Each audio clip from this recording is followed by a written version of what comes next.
Well, hello there and welcome to... Look, let's be honest, you clicked on this for a reason, right? You saw the words North Korea and thought to yourself, yeah, that's a place where things are definitely different. And you'd be right. Today we're diving headfirst into the unsettling, the bizarre, and frankly the tragically absurd reality that is life inside the Democratic People's Republic of Korea, a place that's anything but democratic. We're talking about shocking facts and rules about North Korea. You need to know, the kind of stuff that'll make you want to hug your passport, your freedom of speech, and maybe even that weird haircut you've been rocking lately. Because trust me, it could always be worse. You could be rocking it in Pyongyang, so buckle up, dear viewers, because we're about to peel back the layers of secrecy and propaganda to expose the truth about this isolated nation. And trust me, what you're about to learn might just make you appreciate the little things in life. Like having access to the internet, choosing your own career, or even just being able to watch this video without fear of being sent to a labor camp. Let's start with the obvious, shall we? Imagine a world where your news comes exclusively from one source, a source entirely controlled by the government. No pesky independent journalism to muddy the waters, no dissenting opinions to challenge the narrative. That, my friends, is the daily reality for millions of North Koreans. Newspapers, television, radio, it's all a carefully curated echo chamber designed to glorify the ruling Kim dynasty and paint a rosy picture of life inside the hermit kingdom. Think state-sponsored reality TV, but with more nuclear ambiguity and fewer Kardashians. Now you might be thinking, surely people find ways to access outside information, and you'd be right, some brave souls do. But it's a risky game, my friends. Smuggling in foreign films or tuning into banned radio stations can land you in serious trouble, and we're not talking about a slap on the wrist here. The government even goes so far as to restrict internet access for the vast majority of its citizens. So, yeah, media control in North Korea isn't just about censorship, it's about control. Military service, that rite of passage for young people in many countries. You know, a chance to learn some discipline, serve your country, maybe see a little bit of the world. Well, in North Korea, military service is mandatory. For men, it's a decade-long commitment, 10 years of their lives dedicated to the glorious cause of, well, whatever the government decides the cause is that week. And ladies, don't think you're off the hook. While your service might be shorter, it's no less demanding.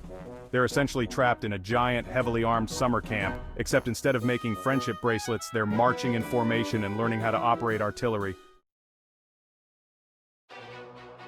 So, you've finished your decade of military service, you've proven your loyalty to the state, and now you're ready to spread your wings and see the world. Well, hold your horses there, comrade, because freedom of movement isn't exactly a thing in North Korea. Imagine living in a country where you need permission from the government to travel to another city. Not just another country, mind you, another city within your own borders. The government tightly controls all internal travel, using a system of internal passports and checkpoints to keep tabs on its citizens. The vast majority of North Koreans will never set foot outside their own country, their worldview shaped by the government's carefully curated narrative. Alright, let's talk personal freedom, shall we? Because in North Korea, the government doesn't just control where you go and what you see, it also dictates how you live your life. Forget about expressing your individuality through fashion. In North Korea, there are strict rules about clothing, hairstyles, and even the kind of music you can listen to. Want to rock a mohawk or dye your hair pink? Think again. The government has a list of state-approved haircuts, and let's just say that avant-garde chic isn't exactly high on their list of priorities.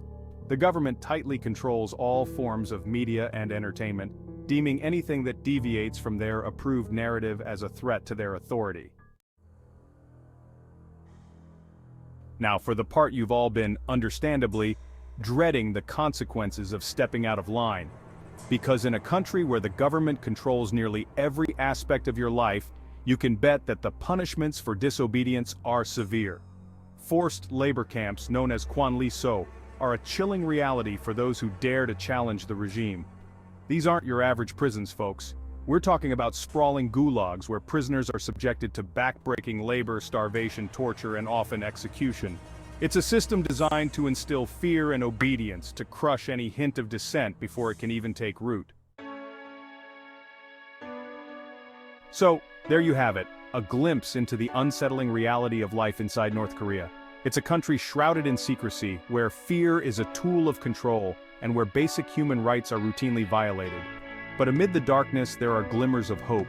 Defectors who have risked their lives to escape the regime are sharing their stories, raising awareness about the plight of the North Korean people.